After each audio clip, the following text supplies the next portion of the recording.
RMC, Charles Matin. Le choix d'Angèle. Oui, parce que ce matin, Angèle, tu as choisi de nous emmener chez le psy. Oui, parce que c'est le carton du moment, la série En thérapie qui revient avec une nouvelle saison sur Arte. Alors mes copines et moi, on a toutes commencé à regarder ça ce week-end.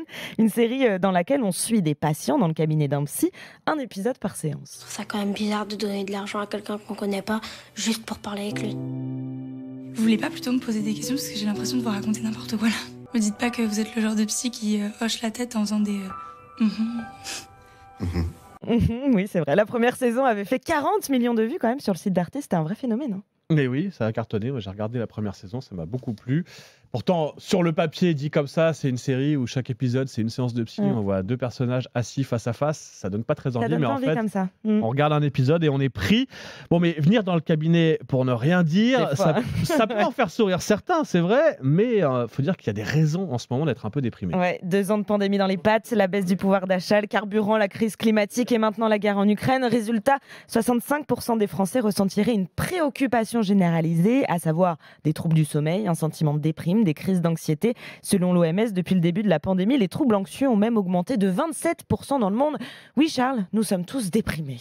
Hello, darkness, my old friend. Je voudrais qu'on me laisse tranquille le temps de vivre seul, sans dormir seul. Je suis triste.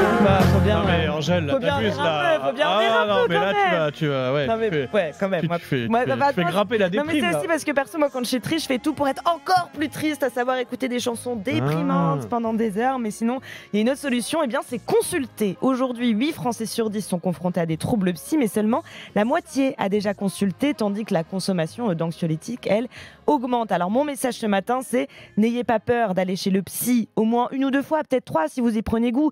Et puis si vous aimez pas parler de vous à un inconnu, dites-vous que c'est au moins l'occasion de vous allonger peinard sur un divan pendant 30 minutes entre la maison et le boulot, et que ce soit une déprime passagère ou un problème plus profond. En vrai, vous croyez pas qu'en parler à quelqu'un ne pourrait qu'avoir des bienfaits? Au pire, ça serait quoi les conséquences? Oui, bon, et puis si on n'assume pas vraiment, on peut toujours le cacher. Oui, selon un sondage de YouGov, 20% des personnes qui consultent un psy n'en ont parlé à personne, de peur souvent d'être jugées ou que ce soit assimilé à une forme de faiblesse. Mais pour reprendre les mots de l'actrice Catherine Zeta-Jones, nul ne devrait avoir à souffrir en silence. Il n'y a pas de honte à se faire aider. Alors sachez qu'en plus, désormais, 3 psychologues sur 4 consultent en ligne et les 3/4 des Français qui ont consulté ne le regrettent pas.